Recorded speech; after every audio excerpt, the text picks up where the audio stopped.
So, ito guys, napaka-positive ng meaning nitong card na to, ng mensahe na to. Finally, mga kapiksi, things are turning for the better para sa inyo, okay?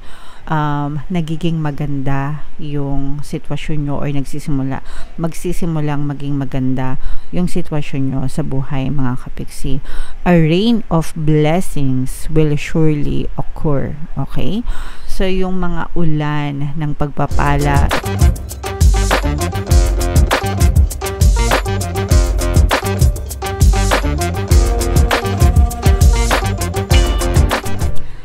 hello guys, hello Taurus, welcome back to Pinay Pixie Tarot. Ang pamagat ng episode natin for tonight is OOTM, Oracle of the Month, para ngayong September, para sa Taurus, Sun, Moon, Rising Sign, and Venus. Meron tayong tatlong set ng decks dito guys. Ito yung para sa spiritual messages nyo, ito yung para sa life messages, and ito naman yung para sa love life, mga kapiksi. Pwede mag-resonate, pwedeng iba lang yung mag-resonate. So, kung ano na lang yung makaresonate sa inyo guys, take that message. So, unahin natin tong spiritual message para sa inyo guys.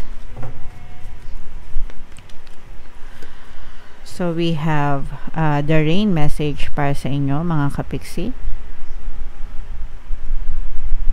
So, ito guys, napaka-positive ng meaning nitong card na to, ng mensahe na to. Finally, mga kapiksi, things are turning for the better para sa inyo, okay?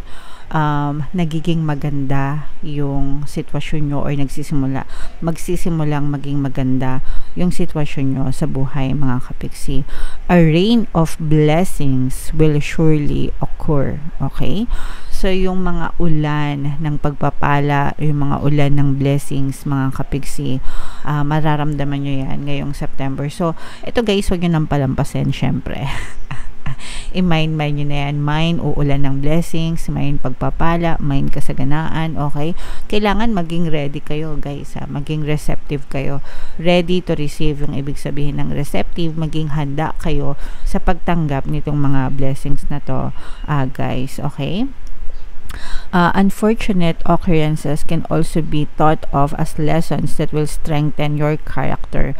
Don't be pessimistic. Yung mga unfortunate occurrences, ibig sabihin yung mga hindi masyadong magagandang pangyayari na na-experience nyo in the past, mga kapiksi, pwede siyang magturo sa inyo ng mga leksyon. So, wag kayong masyadong wag kayong masyadong magpa-apekto dahil dun sa mga negative na circumstances na nangyayari sa inyo in the past, no? May mga lessons kayo na matututunan dyan. It will strengthen your character. Pagtitibayin ka niyan, guys, no? Alam natin yan, mga kapiksi, especially sa mga lahat naman tayo guys nagdadanas or nakaka-experience ng mga pagsubok and challenges. Wala namang hindi sinubok ng buhay, no? Lahat tayo, iba-iba lang ng degree, iba-iba ng anyo, iba-iba ng level, mga kapiksi. Pero lahat yon guys, pamamaraan ni universe para maturuan tayo ng leksyon sa buhay natin, okay? So, let's say for example, nung bata kayo, di ba, nung nag-aaral pa kayo, mga estudyante pa lang kayo, si teacher nagbibigay ng lesson, tapos afterwards magpapa-exam siya, test, di ba, pagsubok para makita kung natuto kayo, ano yung natutunan nyo dun sa lesson na tinuro niya. Sa totoong buhay, baliktad, no? Test muna, pagsubok muna, and then you will realize kung ano yung lesson na kaakibat nung pagsubok na yon, okay?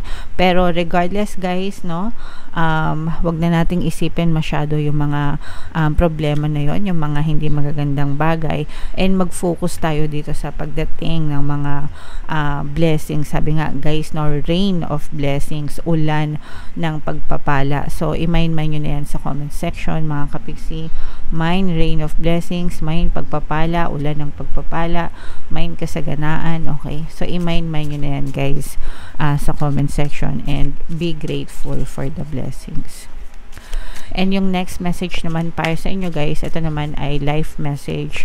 So, habang sinashuffle ko to guys, panoorin nyo muna yung video natin regarding sa ating paano mag-manifest ng abundance video course. Kapiksi, sawa ka na ba sa mga struggles at hirap sa buhay mo? Masipag ka ba at masikap sa buhay ngunit hindi ka pa rin umaasenso? Ilang beses ka na bang nag-attempt mag-negosyo at mag-invest pero palagi ka pa rin nalulugi?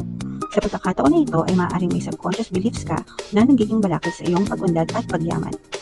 Introducing, paano mag-manifest ng abundance video course. Dito ay matututunan mo ma-overcome ang mga balakid mo para tuluyan ka ng umunlad, umasenso, sumagana, maging matagumpay, successful at maswerte sa iyong kabuhayan, pera, trabaho, negosyo sa lapi at kaperahan ng bonggang-bongga. Dali, mag-send na ng email sa pinoypixie@gmail.com at simulan na ang iyong pagyaman ngayon.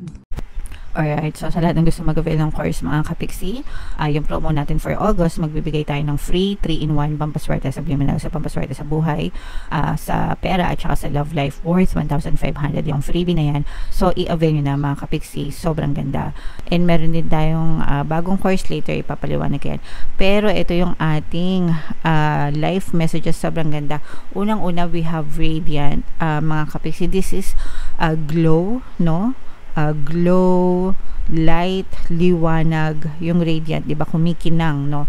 So for some of you guys, maaring maka-experience ka ng pagkinang ng buhay, no? Gumagaan. And dapat talaga guys, nagfo-focus tayo sa love and light, nagfo-focus tayo sa magaan na emosyon, no? Kumbaga, i-eliminate natin yung mga negative emotions kasi yun yung nagkakos ng darkness sa puso natin. Yung mga negative emotions, mga anger, hatred, resentment, grudges, complaint, reklamo, stress, worry, yan. Yung mga yun, mga kapiksi, it cause darkness, no? Sa ating mga puso. So, dapat alisin natin yung mga negative emotions na yun and mag-focus tayo sa pagiging mabait, compassionate, kind-hearted, love, light, no? Kapag gratitude, yan. So, wag natin kakalimutan yung gratitude. Kapag yun yung ating palaging fino-focus sa ating puso, lumiliwanag, no? Nagliliwanag yung ang kaibuturan ng ating puso, mga kapiksi. And kapag maliwanag ang puso mo, guys, mas mabilis nyong na-attract yung mga blessings, itong rain of blessings sa buhay nyo, or yung mga magagandang bagay na pwedeng mangyari sa buhay nyo, okay? So, eliminate the negative, mga kapiksi, accentuate the positive, okay? Ibig sabihin, alisin yung mga negatibo and i-highlight palagi, itoon yung pansin sa mga positibo, mga kapiksi. And itong white light na to, guys, this is a guard, protection, shield. Kung mapapansin nyo, itong, and for some of you guys, sorry, I have to say, for some of you, maaring may mga wishes na matupad din kayo, mga kapiksi, with this card, no? So, yung mga dinadasal nyo, answered prayers ito, mga kapiksi. Alright? And ito naman, this is protection. Kung mapapansin nyo yung image ng card, mga kapiksi, no? Ikaw ito nasa loob, no? And you are being protected with this shield, mga kapiksi. So there is a white light.